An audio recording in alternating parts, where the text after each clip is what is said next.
Assim diz a palavra de Deus. Ainda por um pouco, e o mundo não me verá mais. Vós, porém, me vereis, porque eu vivo, vós também vivereis. Naquele dia, vós conhecereis que eu estou em meu Pai, e vós em mim, e eu em vós. Aquele que tem os meus mandamentos e os guarda, esse é o que me ama. E aquele que me ama será amado por meu Pai, e eu também o amarei, e me manifestarei a ele. Até aqui, os versículos seguintes nós tratamos no Sermão da Noite. Quando eu era pequeno, eu fui surpreendido certa feita com uma conversa com uma pessoa a quem eu nutria uma grande admiração. E essa pessoa, nesta conversa comigo, sugeria a possibilidade de que toda a nossa fé e toda a nossa crença poderiam ser fundada em mentiras, né? Essa pessoa, na verdade, declarava-se cristã, declarava-se crente, como eu disse a vocês. Eu nutria uma grande admiração por essa pessoa, obviamente ainda nutro grande respeito, mas me surpreendeu porque, sendo criança, em dado momento, essa pessoa que disse cristã, passou a me perguntar, e se tudo o que você crê, na verdade, foi embasado em mentiras? Você que eu era um menino criado na igreja, né, sempre muito envolvido com a obra de Deus desde a minha infância, e ele me perguntava isto, e se tudo isso aí for mentira, se Jesus, na verdade, nunca for realmente aquilo que a Bíblia diz que ele foi? E vejam, hoje eu entendo as razões pelas quais ele levantou essas questões. Ele particularmente vivia fora da igreja, ele, em dado momento da vida dele, parou de deixar de ir para a igreja, perdeu a sua fé. Mas essas perguntas que por ele foram levantadas são perguntas legítimas. A fé que não pode ser questionada não é fé. Então, perguntas lícitas, perguntas legítimas, mas que devem nos fazer pensar o seguinte: por que razão será que nós não nos fazemos tais perguntas? Jesus Cristo viveu há mais de 2000 anos atrás, numa outra cultura, numa outra época. Por que será que nós crentes não nos fazemos esses tipos de perguntas? Por que será que temos tanta convicção assim de que Cristo foi quem ele disse ser, e porque o amamos, inclusive, e literalmente dedicamos nossa vida ao Senhor? E eu quero nessa manhã trazer duas razões pelas quais isto acontece. E quando eu explicar as razões aos irmãos, com base no texto bíblico, nós vamos compreender o porquê nós vivemos assim. Por que razão homens e mulheres tão pequenos como nós somos, fracos e pecadores, temos esta fé? Por que razão nós estamos tão convictos de tudo que temos ouvido acerca de Jesus, do Evangelho e da Palavra de Deus? O propósito da mensagem é mostrar o que acontece no seu coração por obra do Espírito Santo. E o propósito da mensagem também é, naturalmente, fortalecer a sua fé nesta manhã de domingo. Bem, antes de entrarmos na questão em si, vamos rememorar aqui o contexto. Vocês vão lembrar que Cristo está aqui conversando com seus discípulos e alertando a eles que irá deixá-los. Cristo diz: olha, eu vou morrer, eu vou partir. E os discípulos estão consternados com essas declarações. Na verdade, o propósito de Jesus aqui é prepará-los para algo muitíssimo duro que é de acontecer com eles no dia seguinte. Cristo será crucificado. Eles ficarão completamente arrasados. Mas Cristo já vem antes preparando paternalmente o coração dos seus. E ele diz: eu vou embora. Mas no que ele diz isto, ao mesmo tempo, ele traz palavras de consolo. Ele diz: eu vou, mas vocês não ficarão sozinhos. Falamos sobre isso aqui há 2 semanas atrás, sobre as promessas do próprio Cristo, do envio do Consolador do Espírito Santo. Falamos aqui, inclusive, do que o porquê nós podemos reagir com coragem e ousadia, mesmo diante de circunstâncias catastróficas para a nossa fé, perseguição, o que quer que seja. Vimos aqui como o Espírito Santo faz toda a diferença em nossa vida. O assunto aqui no contexto, portanto, é ainda o Espírito Santo. Estamos aqui ainda a tratar do consolo que Cristo nos dá, da presença do Espírito Santo com os seus discípulos. E é nesse contexto, então, que nós levantamos a seguinte pergunta: por que os cristãos podem ter tanta convicção de que Cristo realmente vive? E como foi dito, duas explicações. A primeira delas, aqui é a luz da palavra de Deus. Nós entendemos, queridos, que os cristãos, e somente os cristãos, podem ter esta convicção, porque somente os discípulos de Cristo enxergam a Cristo pelos olhos da fé. Eu quero que vocês acompanhem comigo mais uma vez o versículo 19. Voltemos a ele. Diz assim a palavra de Deus, acompanhem comigo. Ainda por um pouco, e o mundo não me verá mais. Vós, porém, me vereis, porque eu vivo, vós também vivereis. Vejam que, em meio a este consolo aqui, Cristo faz uma advertência com respeito ao mundo. Ele fala, hoje eu estou no mundo e hoje o mundo me vê. E, aliás, obviamente, o mundo daquela geração contou com este altíssimo privilégio, contemplaram ali Cristo face a face. Mas ele adverte, o mundo não me verá mais. Ele fala, inclusive, que faltava pouco tempo. O versículo começa assim, ainda por um pouco. Ele vem falando desse tempo já faz algum tempo, né? Esse pouco aqui está se abreviando. Não é mais meio ano, não é mais alguns dias. Lembremos aqui que é quinta-feira à noite. Sexta-feira, o Senhor vai para a cruz. Ele fala, está acabando. Eles não vão me ver mais. E, aliás, quando foi que o mundo realmente parou de ver a Cristo? O último contato que o mundo teve com o Senhor Jesus foi no seu julgamento na crucificação. Quando José de Arimateia e Nicodemos enterraram a Jesus, foi o último momento em que o mundo viu a Cristo. Acabou. E aí, ele traz, na verdade, essa advertência com respeito ao mundo, mas, ao mesmo tempo, traz um consolo, né, em relação aos discípulos. Porque, conquanto o mundo não pudesse mais contemplar e ver a Jesus, ele diz, vocês me verão. Então, nós lemos aqui no final do versículo 10, no versículo 19, perdão, né? Vós, porém, me vereis. E aí nós precisamos refletir nessas afirmações e declarações de Jesus. O que é que ele quer dizer com isto? E, aliás, por que os discípulos verão a Cristo, mesmo depois de morto, e o mundo não? E a explicação ele traz logo em seguida. Porque eu vivo, vós também vivereis. Qual é o ponto aqui? Ninguém pode enxergar sem estar vivo. Parece que há algo desconexo aqui, quando ele fala que vocês me verão, depois fala, porque eu vivo, vocês também viverão.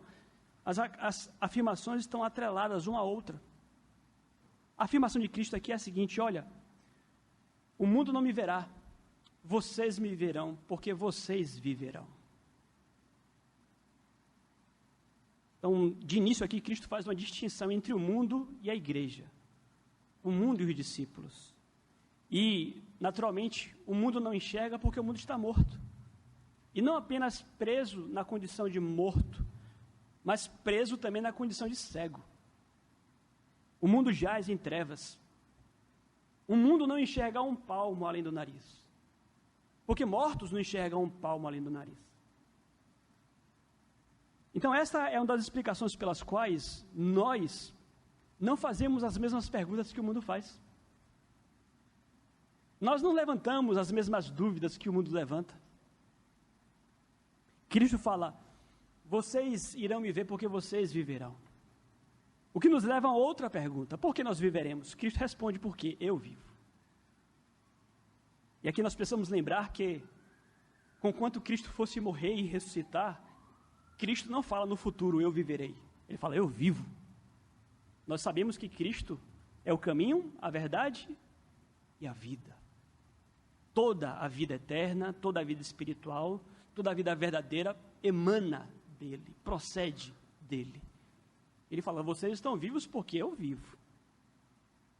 Obviamente que isso aqui já aponta para a obra vicária, redentiva que ele operou na cruz em nosso favor. Mas nós lemos aqui ao longo da liturgia, e eu vim para que tenhas vida e vida em abundância. Capítulo 1 de João, a vida estava nele e a vida era a luz dos homens. Então vejam aqui, queridos, que há um consolo maravilhoso que Cristo deixa aqui para os discípulos. O consolo é o seguinte: olha, eu vou morrer. Isso era o que entristecia o coração dos discípulos, mas a minha morte é para o bem de vocês. A minha morte, na verdade, é necessária para que vocês vivam. Não fiquem tristes, não fiquem abalados. E veja como a palavra de Deus é perfeita, como tudo se harmoniza. Então o que é que nós aprendemos aqui, meus amados? Nós aprendemos que os discípulos de Cristo foram trazidos à vida pelo próprio Cristo, ou pela vida de Cristo. Interessante porque após a morte de Jesus e a sua ressurreição, sabemos disto, Cristo, ele revelou-se ressurreto a algumas pessoas. No entanto, quando você faz a leitura de Atos, capítulo 10, há um versículo lá que nos diz que Cristo não apresentou-se ressurreto ao mundo inteiro, não.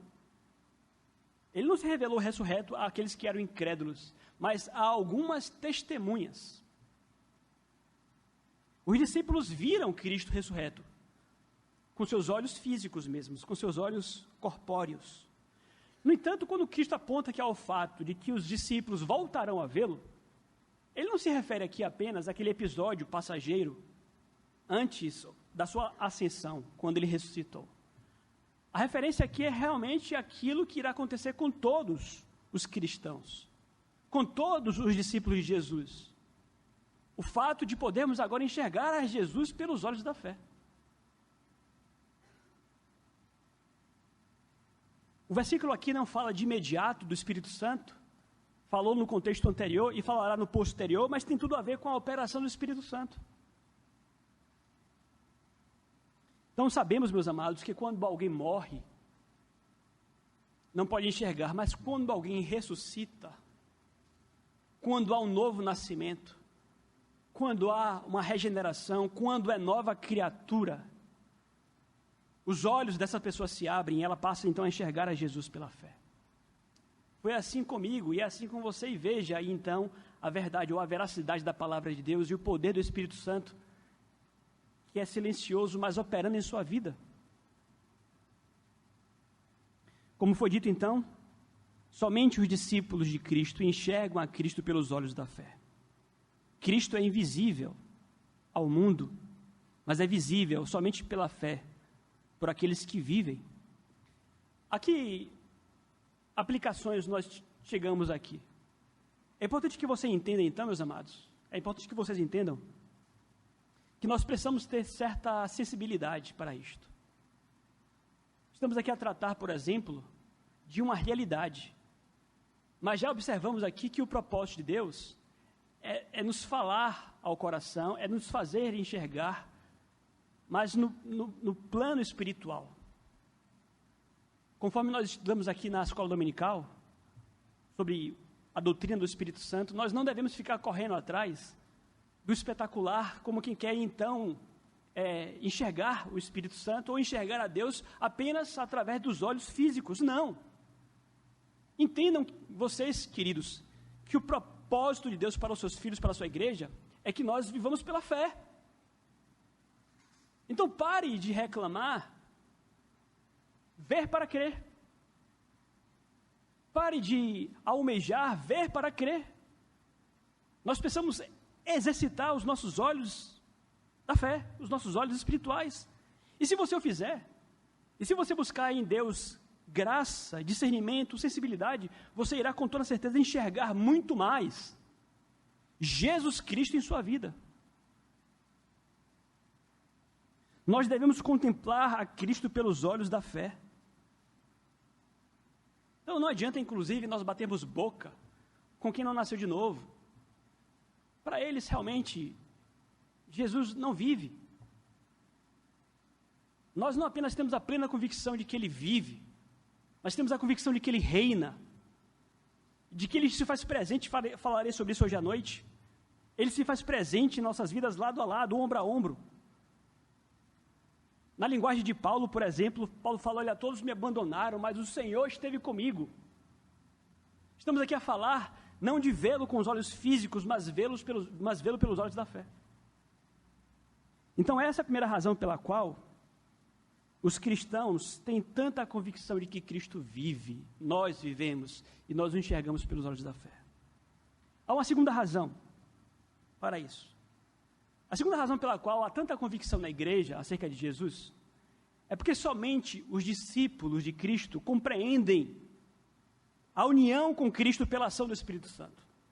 Nós vamos ver que o crente não apenas vive e enxerga, mas o crente vai além. Somente o crente, pela ação do Espírito Santo, ele tem convicção de que ele está, inclusive, unido a Cristo. Ele tem a perspectiva, inclusive, de que vai algo para além de um homem que esteve entre nós, mas alguém que permanece entre nós em seu espírito. O seu espírito nos habita, portanto, estamos unidos a ele.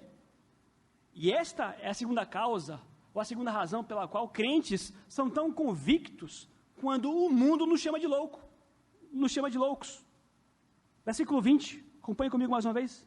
Ele dirá: naquele dia, vós conhecereis que eu estou no Pai, em meu Pai, e vós em mim, e eu em vós. Veja, Cristo aqui não apenas fala da união mística, da união com Cristo, mas ele fala: vocês saberão dessa união mística, vocês conhecerão isto. E aliás, vocês não apenas viverão, como conhecerão, entenderão, ensinarão, pregarão sobre ela. Tal a convicção de que vocês terão no coração de vocês sobre a minha vida e a minha existência em vocês. Ele começa o versículo 20 falando: naquele dia. Como eu disse aos irmãos, naquele dia aqui não se refere ao pós-morte e ressurreição, aquele breve tempo de aparições do Cristo ressurreto. Mas naquele dia aqui é uma referência à nova dispensação, quando enfim o povo de Deus iria desfrutar da habitação do Espírito Santo. É uma referência aqui ao derramar do Espírito, conforme ele já vem tratando dentro desse contexto. E o que ele aponta aqui ao fato é que após o derramar do Espírito Santo, enfim, os crentes hoje terão a convicção de que Deus habita neles, de que Cristo habita neles. A ideia aqui é, conforme nós estudamos na escola dominical, é que com a vinda e com a chegada do Espírito Santo, tudo irá mudar no sentido de que tudo ficará muito mais claro. E foi o que aconteceu.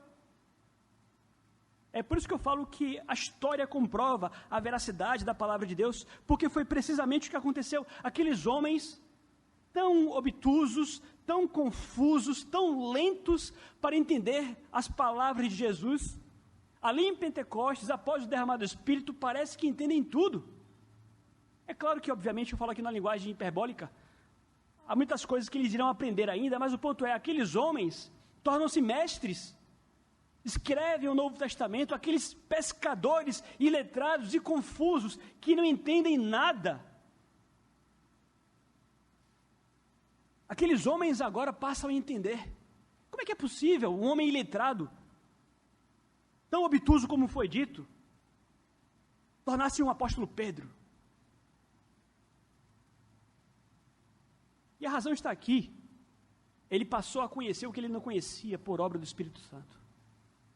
Como eu disse aos irmãos, é o que constata a veracidade da palavra de Deus. Você não tem que estar atrás do espetacular para ver, para crer. Não, está aqui. Nós somos provas vivas. Você é prova viva do Espírito Santo entre nós, de Deus entre nós. Ah, pastor, mas eu não vi nenhum milagre, eu não vi nada. Você foi transformado, olhos abertos, consciência aberta.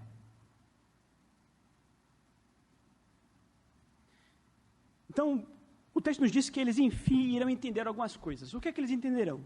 Vamos voltar aqui ao versículo 20. Versículo 20 no meio, aí ele diz: e vós em mim, e eu em vós. Ou seja, eles passariam a entender um pouco mais da Trindade. Deus, Pai, Filho e Espírito Santo, a união entre o Pai e o Filho, a união entre o crente e Cristo. Os discípulos de Cristo estarão unidos a Ele pela presença do Espírito Santo neles. Então, nós iremos falar mais à frente, à noite, sobre o fato de Deus fazer morada no crente, mas qual é o ponto aqui? Sabemos que estamos unidos a Cristo. Sabemos que Cristo está aqui conosco, conquanto não possamos vê-lo.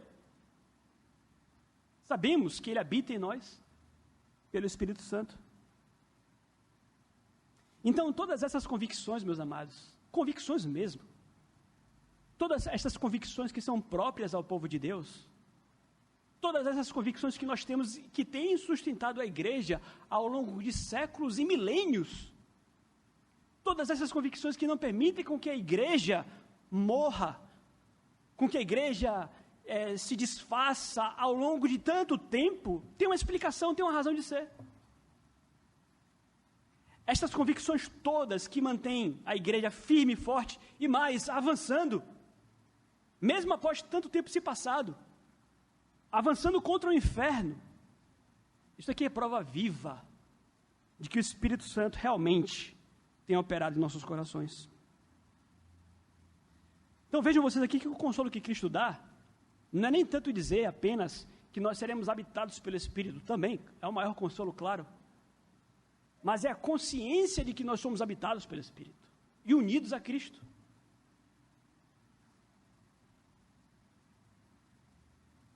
Então, o que é que isso significa? O único meio, somente os discípulos de Cristo compreendem a união com Cristo pela ação do Espírito Santo. Em termos práticos, isso quer dizer o seguinte: não adianta você querer explicar união mística, não adianta você querer explicar união mística, união com Cristo, com quem, ou para quem ainda não a experimentou. Esse tipo de conhecimento aqui é estritamente prático. A nossa irmã Rose está passando mal ali. Só um segundo, ela está sendo socorrida.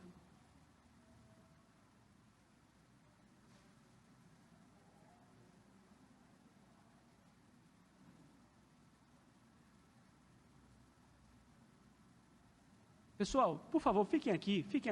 Já tem gente demais lá? Tem muita gente lá. Ela vai ser socorrida. Ela tem ela tem problemas com açúcar, tem que tomar um pouco de açúcar.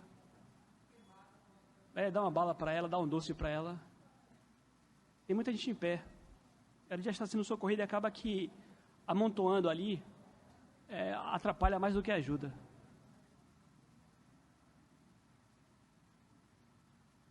Vamos voltar aqui? Aqueles que aqui estão, claro, né? Então vejam,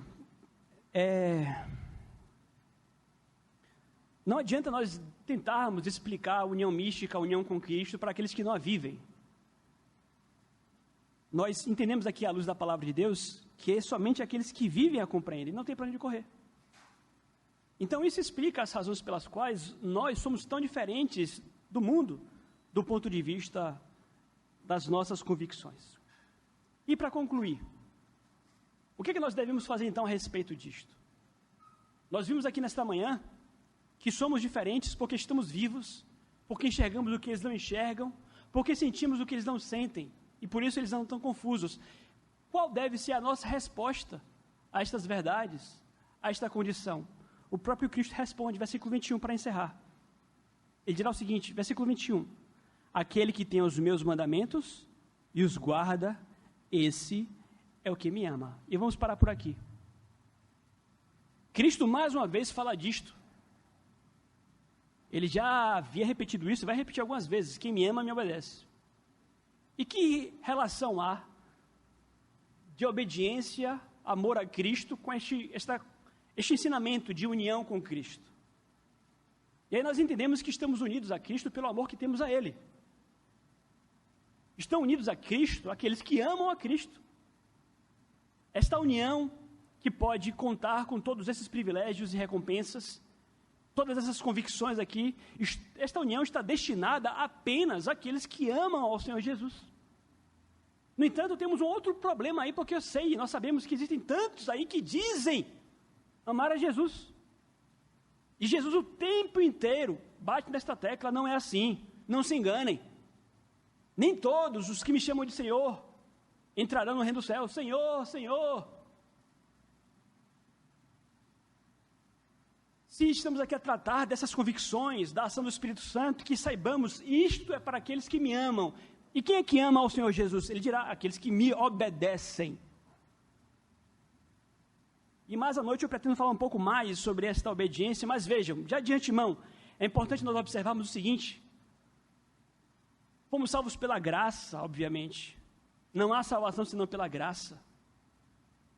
Mas não há nada mais antibíblico do que este maldito falso evangelho que se espalha por aí, que dirá que porque fomos salvos pela graça, não temos mais compromissos de obedecer a palavra de Deus.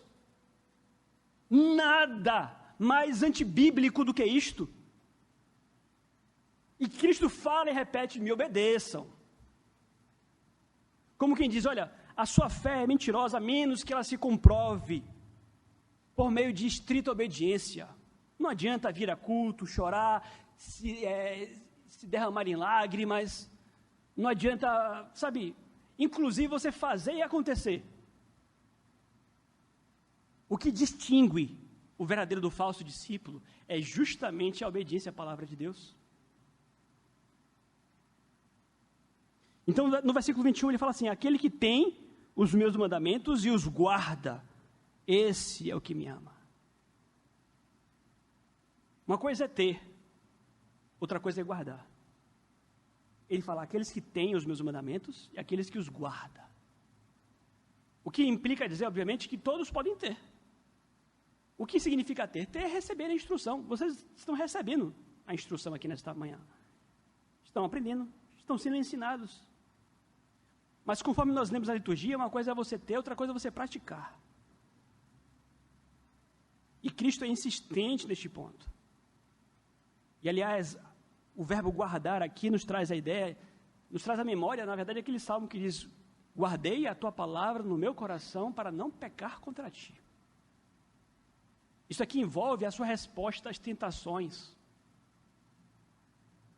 Isso aqui envolve, na verdade, a sua resposta àquilo que te demanda obediência. Você é obediente ou não? No fim, é disso que Jesus está falando aqui. E, aliás, para que, obviamente, você esteja entre estes que amam a Cristo e que obedecem a Cristo, você precisa tê-lo como seu Senhor, porque a realidade é que nós somos tão pecadores que nós queremos ser os senhores das nossas vidas ainda mesmo após o Evangelho. Você ouviu o Evangelho, você declara Jesus como seu Senhor, mas na prática não é Senhor coisa nenhuma. Quem é o Senhor da sua vida é você mesmo. Quem manda na sua vida é você. Porque quando a coisa aperta, quando a sua fé é provada e testada, o que prevalece não é a vontade de Deus, não. O que prevalece é a sua vontade. E Cristo diz: não é assim. Onde é que está a obediência? Onde é que está o meu senhorio? Eu sou o Senhor ou não sou? Onde é que está o amor? E aliás, ele volta a repetir a mesma coisa no versículo 24, só para pontuar. Versículo 24, ele diz: quem não me ama, não guarda as minhas palavras. Ele repete muito isto. O que nos implica dizer que a qualidade da nossa obediência ao Senhor Jesus está atrelada à qualidade do nosso amor por Ele. E é por essa razão que ele fala de tomar a própria cruz, de negar a si mesmo, de passar pela porta estreita, de engolir o ego, de engolir o orgulho.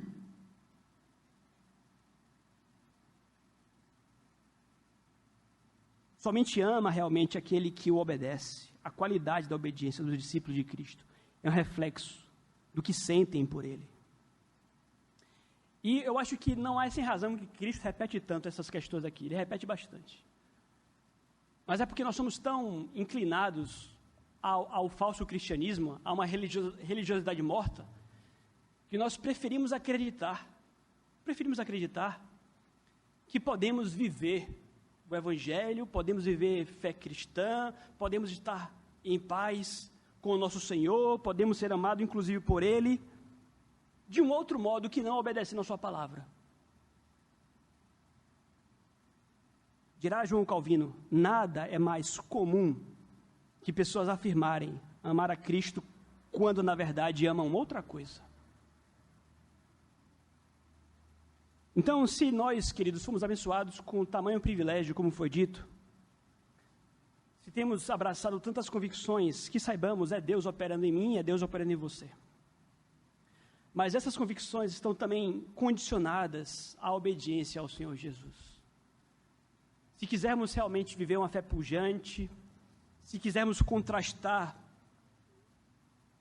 enormemente com as questões, com as dúvidas deste mundo, que nós possamos simplesmente viver aquilo que Cristo nos ordenou que nós vivamos. À noite, com a graça do Senhor, nós iremos continuar nesse texto, tratando de outras questões bem interessantes.